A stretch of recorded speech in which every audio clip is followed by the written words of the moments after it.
Entrevista da semana. O repórter Diego Souza conversou com o juiz de direito Christian Dalla Rosa, da comarca de Xanxerê, sobre os direitos e deveres das crianças em acolhimento institucional. Acompanhem. Eu abro essa entrevista te perguntando uma definição do que é o acolhimento institucional.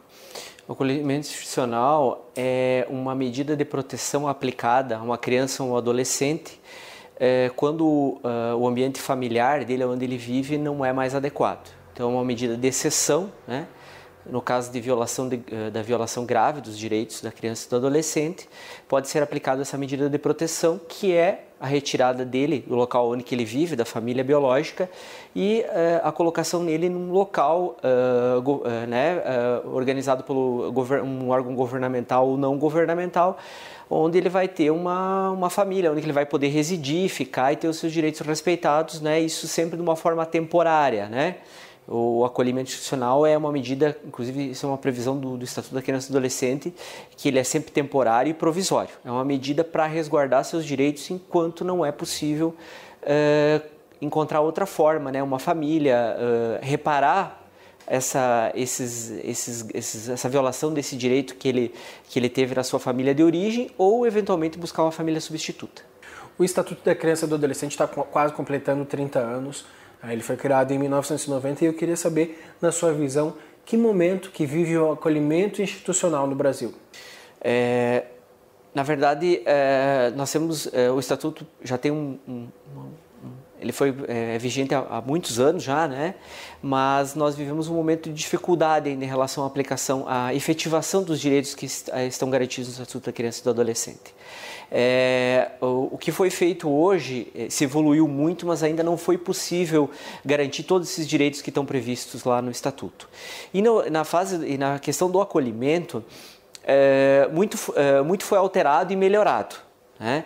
Antes do Estatuto da Criança e do Adolescente, é bom sempre lembrar que havia a política que era aplicada antes para as crianças e adolescentes, é que o mesmo local do adolescente que praticava um ato infracional, ou seja, um crime, né, para um menor que é análogo, né, que previsto no Estatuto, era o mesmo local onde uma criança que não tinha família residia. Era a mesma política aplicada a todos, né? Hoje não, hoje nós temos uma diferença bem grande. O acolhimento, né, é um local onde uma criança ou um adolescente, por uma questão de violação de direito, ele encontra um local para viver e para ter os seus direitos preservados. Né? Evoluiu muito, hoje nós temos uma diferença em relação aos acolhimentos de crianças e adolescentes, uma separação, né? As crianças não ficam no mesmo lugar que os adolescentes, né? Os ambientes são diferentes, a forma de atendimento é diferente e o trabalho desenvolvido também é muito diferente, porque quando a ideia de acolher uma criança é que ela fique o menos tempo possível nesse local, né, e logo vá para uma família substituta. A questão dos adolescentes, quando eles vão para o acolhimento institucional, é um pouco mais complexo, porque nós temos uma dificuldade de conseguir uma família substituta para ele, em razão da idade, do desenvolvimento. E nesse local, a ideia, nos acolhimentos para adolescentes, a ideia é estruturar ele, né, garantir a questão dos estudos, desenvolvimento na parte educacional, profissional, para que ou ele possa voltar para a sua família devidamente resolvido aqueles problemas que justificaram o acolhimento, ou mesmo viver sozinho quando ele tiver uma idade, né, que ele puder, né, e levar a sua vida por conta própria, né? Doutor, quais são os principais direitos e deveres que estão previstos na lei, mesmo que na prática eles não sejam executados? O Estatuto, ele na verdade, ele cria uma proteção integral em relação à criança e ao adolescente, né? Ou seja, todos os direitos de pessoa humana e em desenvolvimento estão ali previstos. Saúde, educação, direito de convivência familiar, direito à profissionalização, enfim, tudo o que uma criança e um adolescente necessitam para ter um desenvolvimento regular, né? E o desenvolvimento da sua personalidade como pessoa humana. Né? Tá tudo previsto no Estatuto e a grande dificuldade é garantir esses direitos, né? De efetivar esses direitos, as políticas necessárias para que se observem esses direitos e também a cobrança em relação àqueles que têm que garantir os direitos das crianças e adolescentes, né? O Estatuto é bem claro quando ele cria que é dever do Estado, da família e da sociedade a garantia desses direitos, né? E é essa dificuldade que se tem de desenvolver políticas para que eles tenham um local saudável para se desenvolver, né? Uma família, que não haja violação dos seus direitos básicos, desde pequeno até quando eles crescem e são adolescentes. A questão da saúde, a questão da educação. Então isso está diretamente relacionado com os problemas estruturais que a nossa sociedade tem, né? Nossa sociedade tem uma dificuldade de garantir direitos básicos para todos os cidadãos, né? E também para os adolescentes, por óbvio, né? Por consequência. O senhor acredita que há uma ausência de informação da realidade dos abrigos brasileiros para a sociedade? Eu acredito que há um pouco de distorção em relação, né? Até porque às vezes se confunde a questão do acolhimento, né? Que é uma medida de proteção para salvaguarda dos direitos das crianças com relação à internação, né? Pela prática de um ato infracional. Então às vezes é uma confusão em relação a isso. E também a sociedade acredita às vezes que esses locais são um local onde as crianças ficam lá por muito tempo, né? Como se fosse um local para guardar eles lá. E não é isso, né? Como o Estatuto é bem claro com relação à questão de ser provisória essa medida, né? Ele está ali até que não é possível garantir o direito dele de convivência familiar de outra forma, né? Ou seja, voltar para sua família ou encontrar uma família substituta, né? E o Estatuto é bem claro, ele cria essa obrigação do Estado, da sociedade, né? De reestruturar a família de origem, né? A família biológica, para que a regra é que a criança viva com os seus parentes biológicos, o pai, com a mãe e eventualmente com a família extensa, né? Familiares próximos, né? Somente se não for possível essa convivência em relação a uma violação de direito é que a gente vai buscar uma família substituta, né? Que é uma família que não tem vinculação biológica. Mas na sua visão, qual que é a realidade, doutor? Hoje os abrigos têm uma estrutura bem adequada, né, para a faixa etária dessas crianças e as que têm uma idade, que têm pouca idade, ficam muito pouco tempo nos acolhimentos. A dificuldade é quando eles têm um pouco mais de idade, né, que eles têm já foram para o acolhimento tarde, né? Aí, nesse caso, em razão da dificuldade de encontrar uma família substituta, alguém que queira, por exemplo, adotar uma criança, né? Vamos dizer que a família de origem, ela não tem mais condições de ficar com essa criança, né? E ocorre um rompimento. Aí nós temos que buscar uma família substituta. E aí a dificuldade, quando ela tem um pouco mais de idade, é de encontrar alguém interessado em ficar com essa criança, né? E essa é a dificuldade. Mas as condições dos nossos acolhimentos aqui, especialmente no estado de Santa Catarina, são muito boas, né? Os nossos acolhimentos são adequados. Como eu falei para você, há uma separação em relação à questão das crianças e dos adolescentes, né? Dos locais, tudo.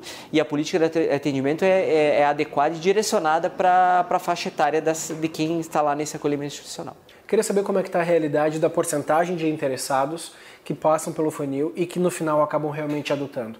Há uma diferença muito grande ainda? Na verdade, nós temos muitas famílias interessadas em adotar, mas quando a pessoa se cadastra para fazer a adoção, ela traça um perfil da criança que ela quer, né? Adequado com as suas possibilidades e necessidades, né? E às vezes esse perfil traçado pela pessoa que pretende adotar, ele é um pouco diferente das crianças que estão no acolhimento, né? Hoje você pode, o cadastro que uma pessoa que pretende adotar, que é um pretendente à adoção, há uma série de circunstâncias especiais em relação à criança. Pode-se estabelecer faixa etária, cor da pele, sexo, né? E se você restringir muito essas questões lá das características, é óbvio que vai ser difícil de encontrar uma criança, né? Quanto mais a idade for menor, né, vai ser mais difícil de encontrar ela. Então, o problema está no perfil traçado por aqueles que pretendem adotar e as crianças que estão prontas para adoção, né? E especialmente em relação da faixa etária e também algumas características pessoais, como cor da pele, como sexo também, né? Agora uma provocação, o senhor acredita que as famílias que elencam muitas características para adotar uma criança estão, na verdade, buscando um objeto quase de exposição ao invés de um ser humano? Isso que tem se trabalhado, porque hoje para você ser um pretendente de adoção você tem que fazer um curso, né?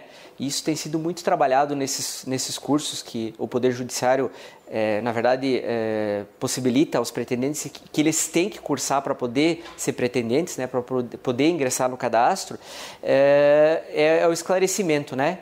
É o esclarecimento, esclarecer o que é a adoção. A adoção é um ato de amor, retirar algumas ideias que as pessoas têm em relação à faixa etária, como é importante, às vezes, como são felizes adotantes que fizeram uma adoção tardia com uma criança com um pouco mais de idade. Então, todas essas questões são tratadas nesses cursos para que os adotantes tenham conhecimento, né, das características das crianças que estão e o que é a adoção, né? O que é o ato da adoção, né? Que é aceitar uma criança em sua família, né? É óbvio que o adotante tem preferências, né? E essa preferência que ele colocar no cadastro certamente vai também refletir no tempo que ele vai aguardar para encontrar uma criança para trazer para sua família, né? O que ocorre? A questão da adoção, por exemplo, uma restrição que muito dificulta às vezes a adoção é a questão da faixa etária. Muitos casais, na verdade, querem ter a experiência de ter um bebê, né? Isso é uma coisa respeitável. Eu acho que realmente se a pessoa quer, né, ter um bebê, tem que se inscrever na fila de adoção e vai ter que aguardar o tempo necessário. Mas o que a gente trabalha nesses cursos esclarecer e às vezes tirar esses mitos, né, que só a adoção de um bebê vai ser feliz. Não, pelo contrário. A adoção de uma criança já com alguma idade é uma adoção que tem trazido muita felicidade para quem efetiva essa adoção, né? Na sua visão, que tipo de ser humano sai hoje dos acolhimentos, dos abrigos brasileiros? Na verdade, nós temos um ser humano bem tratado que sai dos abrigos, né? Ele sai bem tratado, ele sai bem cuidado, né? Porque quando ele vai para o abrigo, na verdade vai para o acolhimento, né? O que acontece? Todo acionado uma rede de atendimento, né, para que eventual direito que foi violado na família biológica, né, ele seja corrigido. A questão da saúde, a questão da educação. Então nós temos uma criança que sai de lá com seus direitos resguardados, né? O tempo que ela vai ficar lá, talvez vai, e como eu falei, esse tempo tem a ver com quem pretende adotar, né? A gente observa alguns adolescentes, por exemplo, que vão para o acolhimento, eles não vão encontrar uma família substituta. E se eles não puderem voltar para a família biológica deles, o que o acolhimento vai fazer? Vai estruturar a vida dele, vai preparar ele para ele enfrentar a vida dele. Profissionalmente, né, emocionalmente, vai às vezes conseguir uma casa para ele residir, às vezes vai estruturar outros familiares que podem auxiliar ele para que ele possa se desenvolver regularmente e ter uma vida, né, uma vida com oportunidades. Para a gente encerrar, eu gostaria de saber quais são os principais desafios do acolhimento institucional. O principal é a garantia dos direitos, né? Resolver essas questões quando ocorreu a violação, e depende do tipo da violação, né?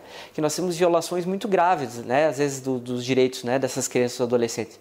Às vezes a gente tem uma violência sexual, né, que deixa marcas. Os acolhimentos têm que tentar tratar essa questão, né, e superar isso, né, enfim, disponibilizar os tratamentos necessários.